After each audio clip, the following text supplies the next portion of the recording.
Nosotros somos el Team Fisio. Yo soy David. Y yo soy Fernanda. Hola, yo soy David Martínez y hoy en esta sesión les hablaremos del análisis del movimiento funcional de codo, muñeca y mano. El codo es compuesto por 3 articulaciones.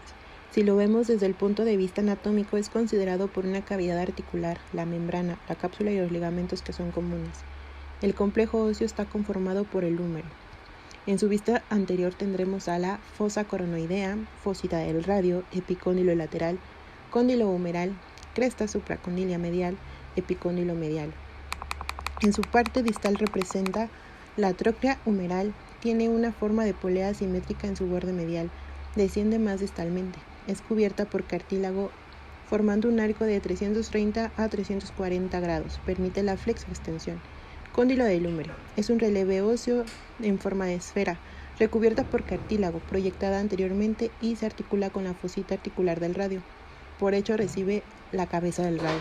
Canal condilotroclear, pronunciado por anterior y separa las dos superficies distalmente por estas dos. En su vista posterior tendremos a cresta supracondilia medial, epicóndilo medial, cresta supracondilia lateral, epicóndilo medial, tróclea, fosa del olecranon. Radio, compuesto por olecranon, escotadura troclear, cresta del supinador, tuberosidad del cúbito, apófisis coronoides del cúbito, escotadura radial que recibe a la escotadura del radio. El cúbito, compuesto por cabeza del cúbito, cuello del cúbito, tuberosidad del radio, donde se inserta el bíceps. Línea oblicua. Las articulaciones son húmero cubital. Es la unión del cóndilo o trócleo humeral con la escotadura del cúbito. Es la encargada de realizar la flexoextensión. Radiocubital proximal. Permite la pronosupinación en conjunto de la radiocubital distal. Húmero radial. Permite la flexoextensión. Cápsula articular. Engloba a las 3 articulaciones del codo en un solo complejo capsular. Ligamentos. Consiste en el engrosamiento de la región medial y lateral de la cápsula, formándola en 2 complejos. El primero es complejo colateral medial. Se origina en la zona medial inferior del epicóndilo medial. Se dirige distalmente adoptando una forma de abanico formando 3 fascículos. El primer fascículo es el anterior. Es el más importante. Se inserta en la cápsula anterior y la cara interna de la apófisis coronoides. Es situado abajo del eje de rotación, donde se produce la flexoextensión. Segundo fascículo, posterior. Se inserta en la cara interna de la escotadura troclear. Se tensa en flexión. Fascículo 3, transverso o de Cooper. Sus fibras se cruzan en el borde de la apófisis coronoides al olecranon. En una visión lateral en flexión a 90 grados tendremos al ligamento anular y al ligamento radial colateral. El segundo complejo se llama colateral lateral. Este es formado por 5 fascículos. El primero es el anterior, que va desde el epicóndilo lateral y alcanza la zona anterior del ligamento anular. El segundo, medio, desde el epicóndilo lateral a la zona posterior del ligamento anular. Su importancia es la estabilidad de la articulación del húmero cubital. Tercero, posterior, desde el mismo origen a la cresta del supinador. Es un estabilizador accesorio. Ligamento anular. Por su porción anterior se tensa en supinación y en posterior en pronación. Estabiliza la cabeza del radio. 5. Ligamento cuadrado. Se extiende desde el borde inferior de la escotadura radial al cuello del radio. Accesorio en la estabilidad de la radiocubital posterior. Su porción anterior se tensa en supinación y posterior en pronación. Movimientos. Precisa 2 articulaciones, la radiocubital proximal y la distal. El eje pasa a través del centro de la fosita articular del radio, proximalmente, y a través del centro de la superficie del cúbito. Flexión. Es realizada por 3 músculos. El braquial anterior es un flexor primario y en pronación es eficaz. Bíceps. Flexor en antebrazo neutro y su principal acción es en la supinación. Extensión. Participa el tríceps, compuesto por 3 porciones. De la porción medial es el extensor primario, los demás son de reserva. Van de 20 a 30 grados donde ejerce su máxima ejecución, favoreciendo la estabilización. El anconeo interviene en la regulación del movimiento de extensión y tiene como función ser estabilizador activo al inicio y mantiene la extensión. Pronosupinación. Con codo a 90 grados, la pronación es el movimiento de rotación medial, la supinación es el movimiento de rotación lateral. Su rango de movilidad en general es de 160 a 170 grados. Pronación 80 grados. Músculos infiltrados es el pronador cuadrado. El pronador cuadrado se enrolla alrededor del extremo inferior del cúbito. Es efectivo en las dos posiciones del codo. Siempre es activo y jala a la epífisis distal del radio. Pronador redondo. Se inserta en el borde superior de la epitróclea y otro en la cara medial del cúbito. Tiene un momento menor en codo y en extensión. Supinación 85 grados. Músculos involucrados. Supinador corto. Enredado alrededor del cuello del radio, es un músculo profundo que mantiene en dos fascículos, el superficial y el profundo, que da vuelta alrededor del cuello del radio atrás y hacia adelante. Bueno, yo les hablaré sobre la muñeca. De esta sabemos que es muy compleja y sus articulaciones por su movilidad tienen la capacidad de soportar fuerzas de compresión, cizallamiento y torsión. Sus características principales es la movilidad y la estabilidad. El complejo óseo está compuesto por radio-cúbito, los huesos del carpo, que se agrupan en dos hileras principales. La primera, que es proximal, de afuera hacia adentro, que son los huesos escafoides, semilunar, piramidal y pisiforme. Este último se considera un hueso sesamoideo por su función respecto al tendón cubital anterior. Y la siguiente línea que es distal, que es el trapecio, el trapezoide, grande y ganchoso. Ahí podemos encontrar la glenoide radial, que es la superficie articular distal de la radio, que viene siendo glenoide radial. Es levemente cóncava y está inclinada a dos sentidos. En el plano sagital con una inclinación palmar a 12 grados. En el plano frontal con una inclinación al lado cubital de 22 grados. La glenoide radial no finaliza en la articulación radiocúbico-distal, sino, sino que continúa medialmente por el fibrocartílago triangular. Este posee una sección bicóncava y encargada de la articulación radiocubital distal, y a su vez amortigua las cargas existentes y la superficie convexa de la cabeza del cúbito de la parte medial del cóndilo carpiano. Las articulaciones son las siguientes. Se distinguen en tres zonas con características articulares diferentes. Zona lateral, que esta se relaciona a la superficie convexa proximal, con una superficie cóncava distal, que es el trapecio, trapezoide y cara lateral del grande. En la zona central, cóncava proximalmente, con cara interior del escafoides y distal del semilunar y convexa distalmente con la cabeza grande. Y zona medial, su correspondiente superficie articular, el piramidal, ganchoso y presentan forma helicoidal. Los ligamentos son extrínsecos, unen a los huesos del carpo con el radio o con el cúbito. Suelen ser más largos o menos vulnerables a los traumatismos. Los radiocarpianos palmares se originan en el borde anterior de la estiloides radial y con un trayecto oblicuo de la fuerza dentro del proximal distal envía sus fascículos al borde proximal del tubérculo de escafoides, cara anterior del grande y cara anterior del semilunar y piramidal. Los radiocarpianos dorsales, conjunto de ligamento de forma triangular y base proximal, que emergen en la mitad interna del borde dorsal del radio y converge en la cresta dorsal del piramidal. Los carpianos palmares, del borde anterior del fibrocartílago, con un trayecto oblicuo que tiene como función caras anteriores del piramidal, semilunar y hueso grande. Los fascículos semilunar y hueso grande junto a los procedimientos de radio forman la V distal del ligamento arcuato. Los fascículos que convergen sobre el semilunar y piramidal y forman la V proximal. Entre las dos formaciones proximales y distales existe un espacio relativamente débil y con una cobertura de ligamentos denominado espacio de Poirier, donde suelen reproducirse todas las luxaciones.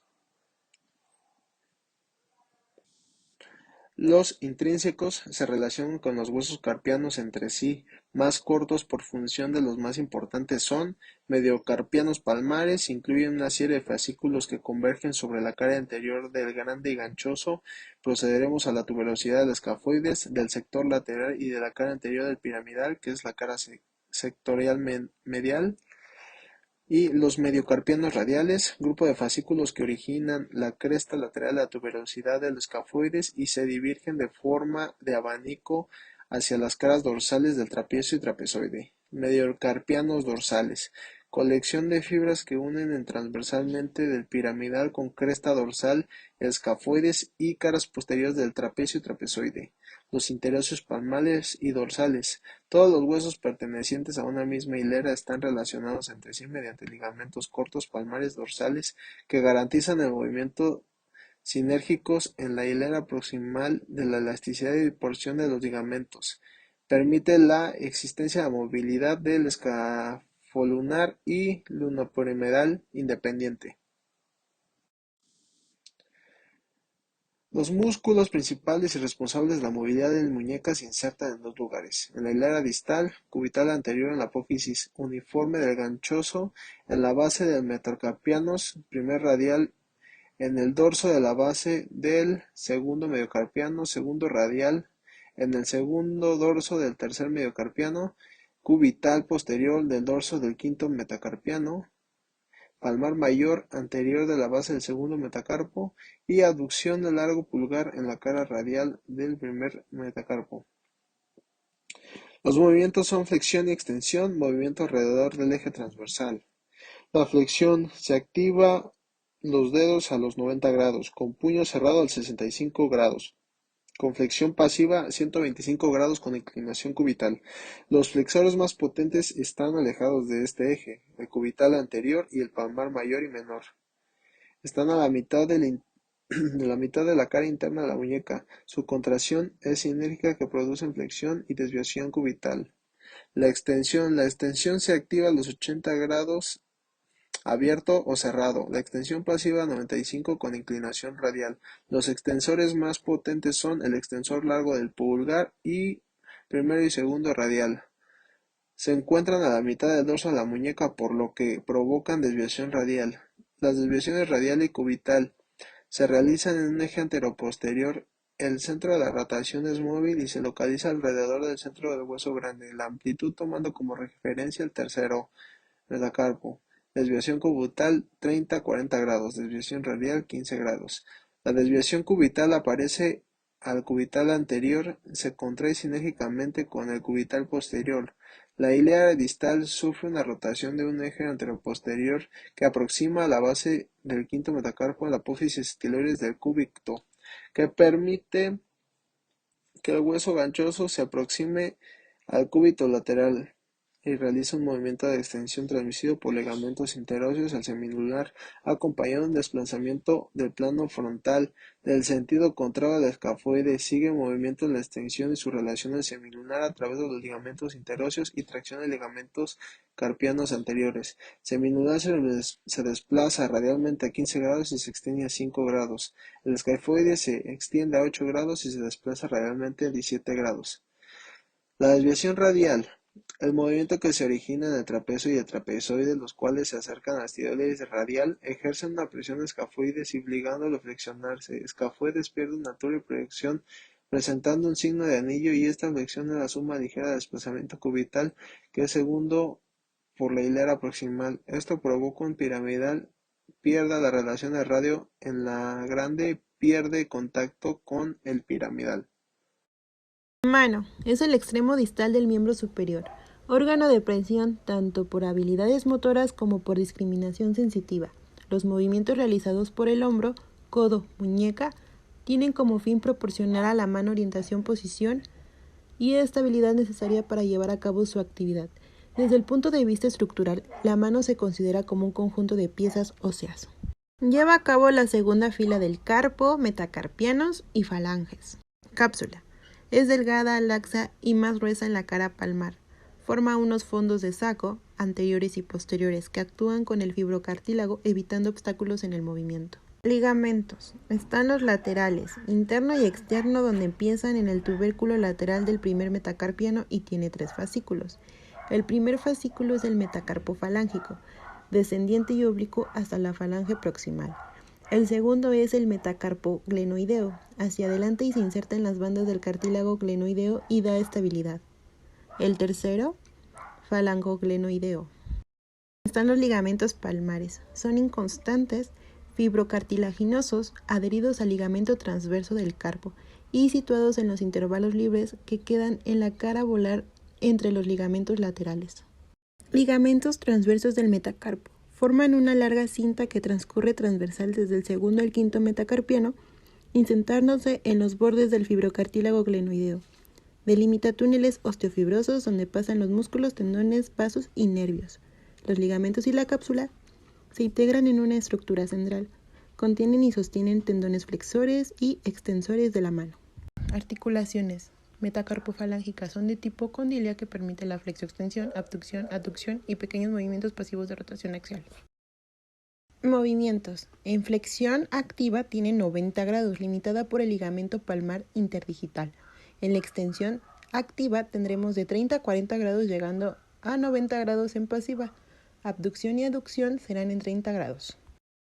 Tendremos a la articulación interfalángica, son de tipo troclear y permiten la flexoextensión. La base de la superficie articular de la cabeza de la falange proximal es mucho mayor que la base de la falange media.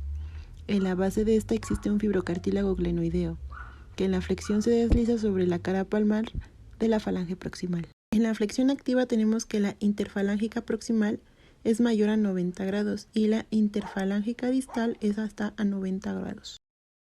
En una extensión activa tenemos que la interfalángica es de 0 grados y la interfalángica distal es de 5 grados. Los ligamentos se tensan en la flexión. Tienen una cápsula fibrosa reforzada por un ligamento palmar y 2 laterales internos y externos, que van desde la cara lateral de los tubérculos de las falanges. Durante la flexión y extensión están completamente tensos y durante la flexoextensión intermedia están distendidos. Las vainas y poleas. Bueno, estas tienen una función primordial para la movilidad de los dedos, sobre todo la flexión. Contienen un líquido sinovial que lubrica para disminuir la fricción entre los movimientos de las prominencias óseas. La apófisis uniforme del ganchoso retiene los tendones, impide el desplazamiento cubital, mientras que la presión digital de las vainas para los tendones flexores. Los sistemas de polea están destinados a retener a los tendones en sus correderas osteofibrosas palmares, impiden el desplazamiento de los tendones durante la flexión. A nivel proximal se encuentra el túnel carpiano formado por la concavidad de los huesos del carpo y ligamento anular anterior. Estos tendones abren forma de abanico y pueden salir del túnel y insertarse en los dedos. Las vainas extensoras, a nivel del carpo por debajo del ligamento anular, extienden los túneles para el paso los tendones y extensores de cada uno de la vaina sinovial. Los músculos que la conforman son los flexores, originados en la epitróclea y se dirigen en la cara palmar. Estos hacen el flexor común profundo. Su potencia máxima es cuando la primer falange está en su extensión. El flexor común superficial es cuando la primer falange está en extensión por la acción de extensión común de los dedos y llegar a soportar pesos superiores al peso corporal. Los extensores, originados en el epicóndilo humeral y se dirigen hacia la cara dorsal. Extensor común de los dedos. Extiende la primer falange sobre el metacarpo y se inserta en la primera falange y se extiende sin importar la posición de la muñeca. Extensor propio del índice y del meñique. Están unidos por el extensor común de los dedos y permiten la extensión aislada. Los lumbricales permiten la flexoextensión de la articulación metacarpiana. Los interóseos permiten ABD y ADD y los palmares permiten ADD y los dorsales ABD. El pulgar es una articulación trapecio-metacarpiana compuesto por el escafoides, el trapecio, el primer metacarpiano, primera y segunda falange. La carilla inferior del trapecio es cóncava en sentido transversal y convexa en sentido anteroposterior. Es una articulación de silla de montar que se articula con la extremidad del primer metacarpiano, siendo el más corto de la mano. El trapecio está en inserciones del oponente, flexor corto, abductor del pulgar. Su forma de anclaje es recíproca de la articulación que permite que el pulgar oriente la orientación y la relación con el resto de la mano. En todos los planos, el trapecio se queda fijo y solo se mueve el primer metacarpiano. Movimientos. En la retropulsión y la antepulsión hay de 50 a 90 grados. En abducción y aducción hay de 40 a 50 grados. En la articulación metacarpofalángica condilia permite los movimientos de flexoextensión y rotación axial. La flexión estará dada de 75 a 80 grados, la extensión de 0 grados. En la articulación interfalángica troclear, la flexión es de 75 a 80 grados y la extensión de 5 a 10 grados. Puede haber una hiperextensión hasta 30 grados. Músculos. Tendremos extrínsecos. Abductor largo del pulgar, extensor corto del pulgar, flexor largo del pulgar. Los intrínsecos es abductor corto del pulgar, abductor del pulgar, flexor breve del pulgar y oponente del pulgar. Como conclusión, debemos de saber que es muy importante la estructura de codo, muñeca y mano, dado el caso de que tienen diferentes estructuras y estas nos ayudarán a identificar tanto las articulaciones, ligamentos, huesos y músculos principales para el movimiento. La funcionalidad es muy importante y se puede ver limitado si estas estructuras se lesionan. Así que nosotros debemos de identificarlas a la perfección y así dar un buen tratamiento específico a nuestro paciente para que recupere su funcionalidad al 100%. Asimismo, debemos de dejar en claro que la funcionalidad es muy importante y la importancia de estudiar estas estructuras tiene un grado de complejidad muy amplio para su correcta funcionalidad.